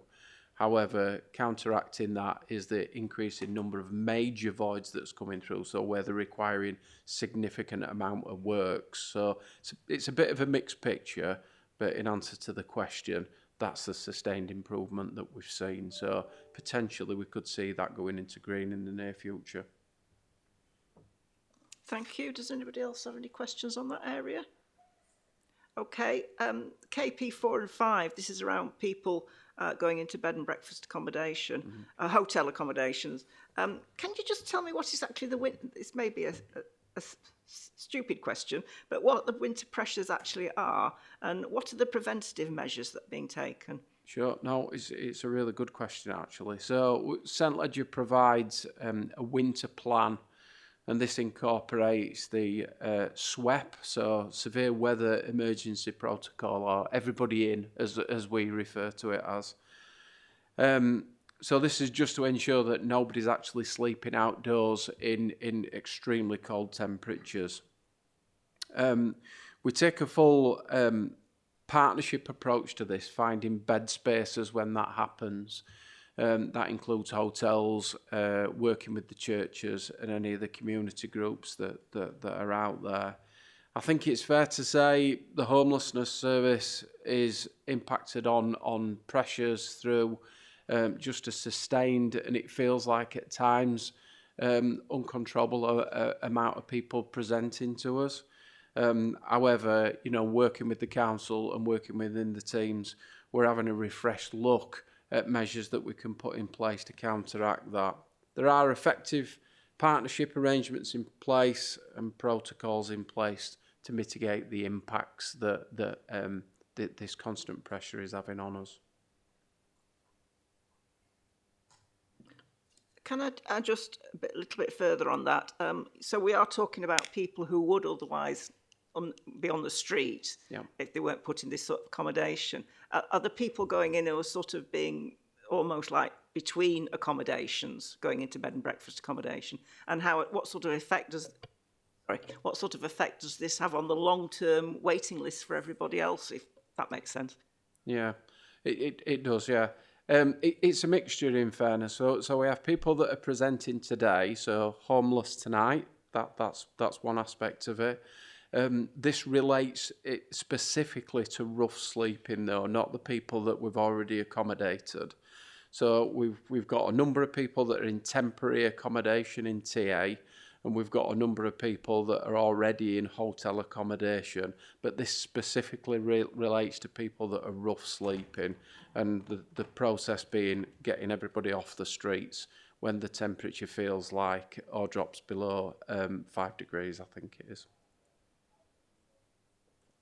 Thank you. Move on to the final question. Sorry. Do the rough sleeping people take you up on that, or are some reluctant to go into hotel accommodation? Yeah, more often than not, yes, they do. I mean, when the temperatures are getting down to that point, then it's a really difficult situation. So more often than not, that does happen. However, there are individuals that don't and prefer to sleep rough. Councillor Robinson. Thank you. I understand that there's something of a trend nationally that the people who are sleeping on the streets are increasingly those who have had tenancies in the private sector being evicted from those tenancies, particularly men, and that services have not been able to meet their needs. So there's kind of like almost a new cohort. So not those for whom substance addictions are a major impacting factor, but people who in the past we wouldn't so much have seen on our streets. Is that true in Doncaster? Not necessarily in Doncaster, but you're absolutely right. Nationally, it is genuinely a dire picture. What we tend to do is more on the prevention.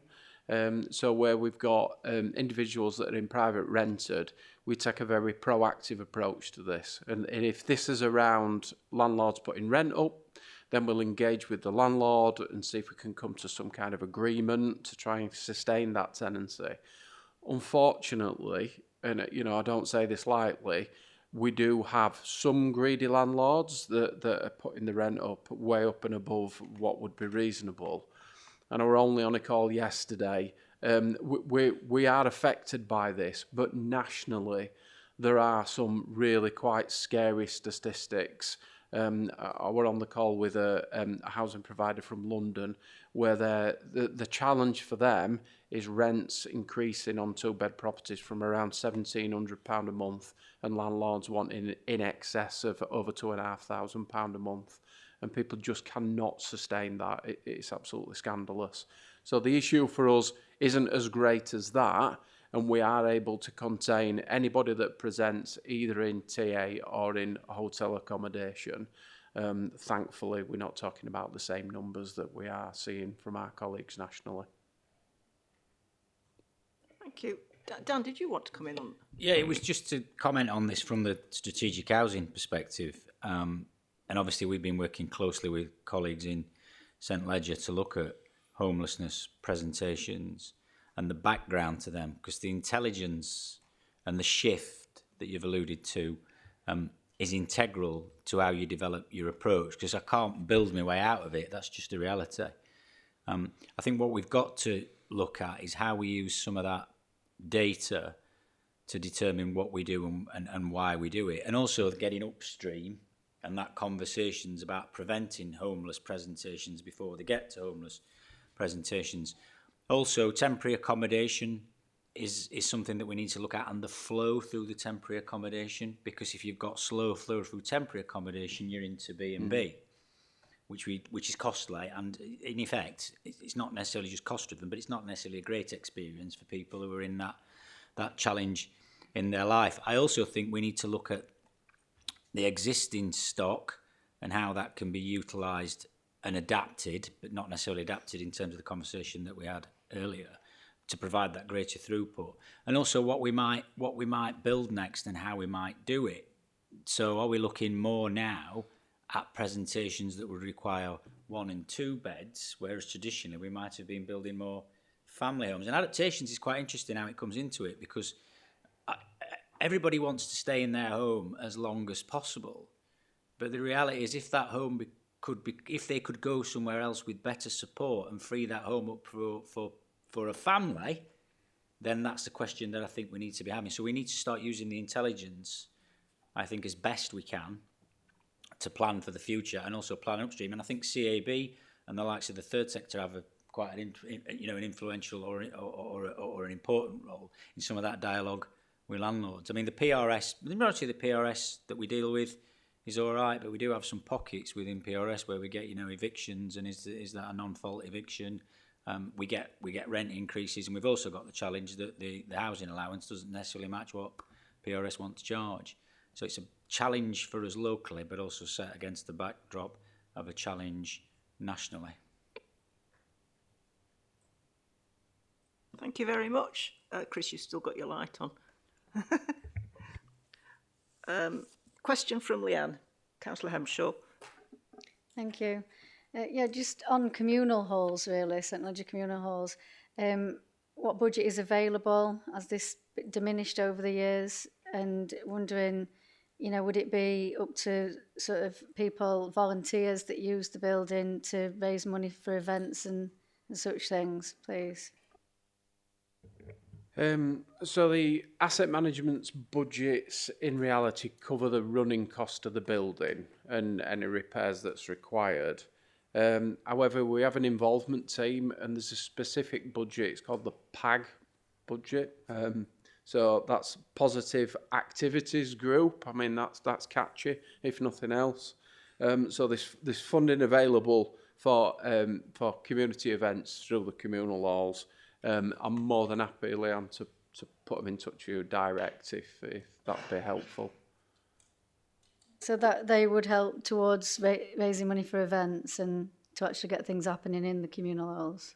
I don't think it's helping with raising the money, but it's helping with facilitating the event in the communal hall, if that makes sense. Yeah, just because I do know that often maybe adaptations need to happen to the communal halls to be able to hold events, like maybe not having sufficient fencing so it would be unsafe for children. Say if you're going to have a summer fair, because it could be on a busy road, but then there's nothing to stop that child running onto the road. So often those things don't happen there for that reason. Okay. All right. If it's okay, I'll take that away to explore that a little bit further, and I'll come back to you direct. Steve, did you want to come in on this? Thanks, Chair. Thanks, Chris. Just want to ask about the leaseholds and the contracts that we have with some of the buildings. It would appear, well, it is fact, that some buildings have a different contract than others. Is there any way of bringing them all into line? So there's one in particular, and Jane knows it well. Is this St Ledger building, Steve? Yeah. And to bring it all together so it's all a similar offer to people using those buildings, instead of some being vastly outpriced. Yeah, just a bit more detail on that, Steve. Are they the buildings that we lease? So such as Shaw Lane, etc. Yeah, and those are negotiated individually based on time frame more than anything else. So as the lease matures, then we would negotiate the lease at that point. When we're talking about bringing them in line, in terms of the terms and conditions around the lease or the financials? Right, okay. Yeah. Yeah, I think that's absolutely right. I think it's down to the individual negotiation where the actual building is. I'll give a really good example of this. Shaw Lane for us were really tricky to work through in terms of that lease arrangement. We were faced with a significant increase when they proposed the change to the lease. We managed to negotiate that down to a more reasonable rate. However, it was still a significant increase. I'm sure everybody's aware the only other building that we leased locally was St Ledger House, which we gave up, and obviously we've moved into the Civic here with colleagues. Probably something that I'm going to need to take away and look at, but I think that's hopefully that answers your question. Councillor Jones. I think we're referring in general to the communal halls and the aspect for each of those individual communities having to pay different rates. The halls will not be owned by St Ledger and the council. And I'm not sure what the relationship is between the council and the people who live in those estates and call them a communal hall. I think that's what Leanne, go back to what Leanne was on about. You were on about a St Ledger leased property as a communal hall and a council community property that's leased as a hall. And the difference between those is vastly, is out of proportion. Are you with me? And the terms seem to be not to be consistent. Are you with me? So the point is, Steve's on about one that is actually overpriced for what it is.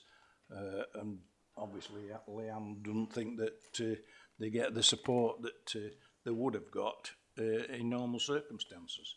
I see there's a disparity in what people call community halls. The consistency is important, isn't it, for communities? I think that wants looking at it at a different level from my point of view. Does that explain it any better? I think I asked another question. I think I know what you mean about, yeah, things that historically have happened, how buildings have been rented out to the community, and now we're trying to bring it back in and make it be more consistent, but that includes communal halls and our own properties. Yeah, I think that is something so that there's some work to be done together, Yeah. isn't there? Yeah. Between St Ledger and the council. I think we are going to be looking at the asset strategy, aren't we? So we do need to... I think the point that's been made is that there's a distinction between a communal hall that St Ledger might let and the terms of that let and the rate of that let and what we might let as a community hall within our asset portfolio. You know, I think that's the challenge, isn't it? That there's some difference. Some of the challenge I could give back on that are that every set of halls are different in some respects, but you would have some common principles in terms of community letting, wouldn't you, really? That I understand. And you have looked previously, or one of the scrutiny groups has looked previously at the community lettings policy and did do a scrutiny review of it. So maybe that's something to, through that appropriate chair, to think about how it reconciles with St Ledger properties. But I'd also express some caution because not every facility that's let for communities is exactly the same and has the same overheads and, as Leanne pointed out, has the same challenges. So it's not an unhelpful suggestion, but I do think there's been a previous scrutiny review of the council's community lettings approach, whether or not that needs to look at how St Ledger do that and how it reconciles with ours is a question, I think, for members. Thank you very much. Thank you for attending your first meeting, Chris. I hope you enjoyed it. Just go to the recommendations, page 101, paragraph 3. Again, the members note the St Ledger Homes performance and the contribution that it makes to supporting Doncaster Council's strategic priorities. Everybody in agreement? Okay. Just go very quickly. The last agenda item is actually the overview and scrutiny plan. Thank you very much, everybody, for the work you've done on the work planning for the year ahead. I've attended all the meetings. I know your more formal meeting is to go ahead soon, Glynis, but yeah, I think everybody's come up with some really good work plans. As usual, just remind everybody, time is always of the essence. You need to prioritise with what you're looking at. consider what will actually make the most difference and what scrutiny can add the most value, which isn't actually almost always the most important area. Some areas are very important that scrutiny might not have the most impact on. But again, it's just considering how you're going to make a difference, how you're going to give people with the lived experience a voice in the process. So did you need to say something about reference about the Health Committee, Chris? Yeah. Yes, thank you, Chair. For noting on the report to the terms of reference for the Joint Health Overview and Scrutiny Committee, they are the current terms of reference. The Joint Committee was due to meet around the election time, so it's actually been postponed until September. So just to confirm that those are the current terms of reference, but we will be addressing those, changing them slightly, and then they'll be amended at the next formal meeting of the Joint Health Scrutiny Committee, if that makes sense. So they're just there for noting anyway. Thank you, Chair. Thank you very much. So that is actually the end of the meeting. Yeah, does everybody note the work plan? Okay, thank you. I know we're all dashing off to the hills to, you know, cracking on with that little thing called the general election coming up. But I think it would be a good idea if we get together sometime outside of the election just to go through sort of how we think things are working. Some of the, and I know, well, sorry, I should have said welcome to Iris. This is your first meeting on the OSMC. So thank you very much for attending. Okay, that's great. So it'd be lovely to have your reflections from a newbie. So, and welcome back to Andrea, of course. Coming back now as the Vice Chair, that's brilliant. So, okay, see you all soon. Thank you, bye. Thank you, Jane.